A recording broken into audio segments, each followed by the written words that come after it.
হে বন্ধুরা, সবাই কেমন আছো? আজকে তোমাদের সাথে ইজি অ্যান্ড টেস্টি একটা চিজ স্যান্ডউইচের রেসিপি শেয়ার করব, যেটা বিকেলের নাস্তা বা স্কুলের টিফিনের জন্য একদম পারফেক্ট। এখানে স্যান্ডউইচের উপকরণ হিসেবে মোজারেলা চিজ, বাটার, স্লাইস করা টমেটো, কুচি করে নেওয়া পেঁয়াজ, পাশাপাশি কিছুটা ধনেপাতা আর একটু ম্যাগি মশলা নিয়েছি। এখন এক স্লাইস ব্রেড নিয়ে তার মধ্যে কিছুটা বাটার মাখিয়ে নেব। আর আমি এখানে টমেটো আর পেঁয়াজ ব্যবহার করেছি, তোমরা চাইলে কিন্তু ক্যাপসিকাম বা অন্য যে কোনো ধরনের কিছু ব্যবহার করতে পারো। ব্রেডে বাটার মাখানো হয়ে গেছে, এখন কিছুটা টমেটো স্লাইস অ্যান্ড পেঁয়াজ কুচি দিয়ে দিচ্ছি, পাশাপাশি কয়েকটা ধনেপাতাও দিয়ে দিচ্ছি। তোমরা চাইলে কিন্তু এখানে লেটুস পাতাও ব্যবহার করতে পারো।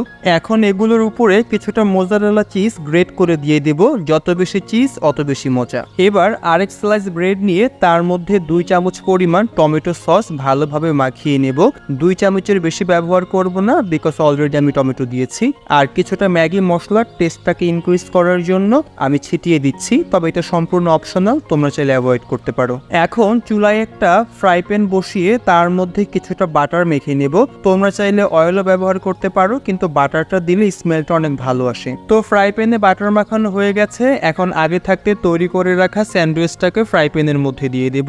আর একটু ভারী কিছু দিয়ে এটাকে চাপ দিতে হবে, কিন্তু আমার হাতের কাছে তেমন কিছুই ছিল না, যার জন্য একটা চামিচ দিয়ে আলতো করে চাপ দিয়ে দিলাম।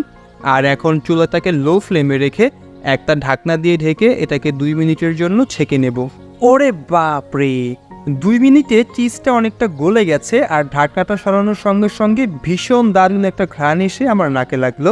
যাই হোক, এখন ফ্রাই প্যানে আর একটু বাটার দিয়ে দিলাম, আর স্যান্ডউইচের অপর যে পাশটা আছে ওইটাকেও একইভাবে লো ফ্লেমে 2 মিনিটের জন্য ছেঁকে নেব। ব্যাস, তাহলেই কিন্তু তৈরি হয়ে যাবে ভীষণ মজার চিজ স্যান্ডউইচ।